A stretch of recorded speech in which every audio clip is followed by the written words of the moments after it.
లూకాసు వార్త 15వ అధ్యాయం.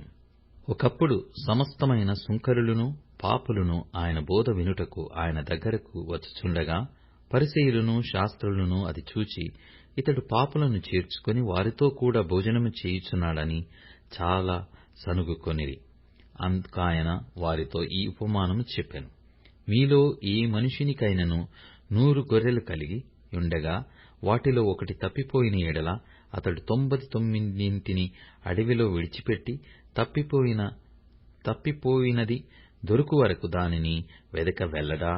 అది దొరికినప్పుడు సంతోషముతో దానిని తన భుజముల మీద వేసుకొని ఇంటికి వచ్చి తన స్నేహితులను పొరుగువారిని పిలిచి, మీరు నాతో కూడా సంతోషించుడి, తప్పిపోయిన నా గొర్రె దొరికినదని వారితో చెప్పును గదా.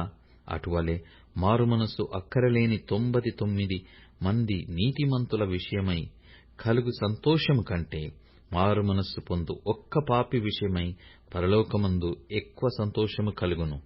ఏ స్త్రీకైనను 10 వెండి నాణెములుండగా వాటిలో ఒక నాణెము పోగొట్టుకొంటే ఆమె దీపము వెలిగించి ఇల్లు ఊడ్చి అది దొరుకు వరకు జాగ్రత్తగా వెదకదా? అది దొరికినప్పుడు తన చెలికత్తెలను పొరుగువారిని పిలిచి, నాతో కూడా సంతోషించుడి, నేను పోగొట్టుకొనిన నాణెము దొరికినదని వారితో చెప్పును గదా.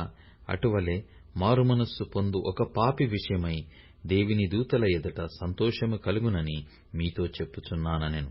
మరియు ఆయన ఇట్లనెను, ఒక మనుషునికి 2 కుమారులుండిరి.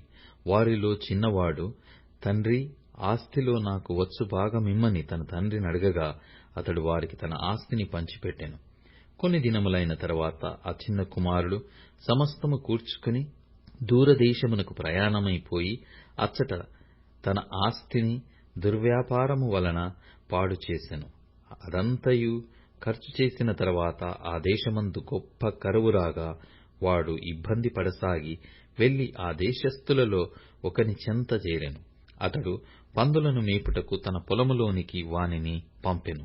వాడు పందులు తిను పొట్టుతో తన కడుపు నింపుకొన ఆశపడెను గాని ఎవడునూ వానికేమియూ ఇయ్యలేదు. అయితే బుద్ధి వచ్చినప్పుడు వాడు, నా తండ్రి యొద్ద ఎంతో మంది కూలివాండ్రకు అన్నము సమృద్ధిగా ఉన్నది, నేనైతే ఇక్కడ ఆకలికి చచ్చిపోవుచున్నాను. నేను లేచి నా తండ్రి యొద్దకు వెళ్లి, తండ్రి, నేను పరలోకమునకు విరోధముగాను నీ ఎదుటను పాపము చేసితిని. ఇక మీదట నీ కుమారుడనని అనిపించుకొనుటకు యోగ్యుడను కాను. నన్ను నీ కూలి వారిలో ఒకనిగా పెట్టుకొనుమని అతనితో చెప్పుదననుకొని లేచి తండ్రి యొద్దకు వచ్చెను. వాడింక దూరముగా ఉన్నప్పుడు తండ్రి వానిని చూచి కనికరపడి పరిగెత్తి వాని మెడమీద పడి ముద్దు పెట్టుకొనెను. అప్పుడు ఆ కుమారుడు అతనితో, తండ్రి, నేను పరలోకమునకు విరోధముగాను నీ ఎదుటను పాపము చేసితిని. ఇక మీదట నీ కుమారుడనని అనిపించుకొనుటకు యోగ్యుడను కాననెను. అయితే తండ్రి తన దాసులను చూచి, ప్రశస్త వస్త్రము త్వరగా తెచ్చి వీనికి కట్టి, వీని చేతికి ఉంగరము పెట్టి పాదములకు చెప్పులు తొలగించుడి.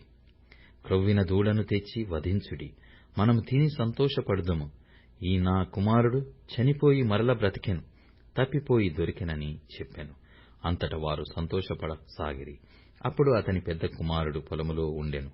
వాడు పొలము నుండి వచ్చుచు ఇంటి దగ్గరకు రాగా వాద్యములను నాట్యమును జరుగుట విని దాసులలో ఒకని పిలిచి, ఇవి ఏమిటని అడుగగా ఆ దాసుడు అతనితో, నీ తమ్ముడు వచ్చియున్నాడు, అతడు తన యొద్దకు సురక్షితంగా వచ్చినందున నీ తండ్రి క్రొవ్విన దూడను వధించెననెను.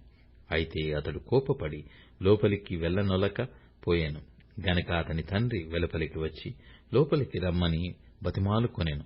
అందుకతడు తన తండ్రితో, ఇదిగో ఇన్నేండ్ల నుండి నిన్ను సేవించుచున్నానే, నీ ఆజ్ఞను నేనెన్నడూనూ మీరలేదే. అయినను నా స్నేహితులతో సంతోషపడునట్లు నీవు నాకెన్నడూనూ ఒక మేకపిల్లనైనను ఇయ్యలేదే. అయితే నీ ఆస్తిని వేశ్యలతో తిని వేసిన ఈ నీ కుమారుడు రాగానే వీని కొరకు క్రొవ్విన దూడను వధించితివని చెప్పాను. అందుకతడు, కుమారుడా, నీవెల్లప్పుడూ నాతో కూడా ఉన్నావు, నావన్నీయు నీవి, మనము సంతోషపడి ఆనందించుట యుక్తమే.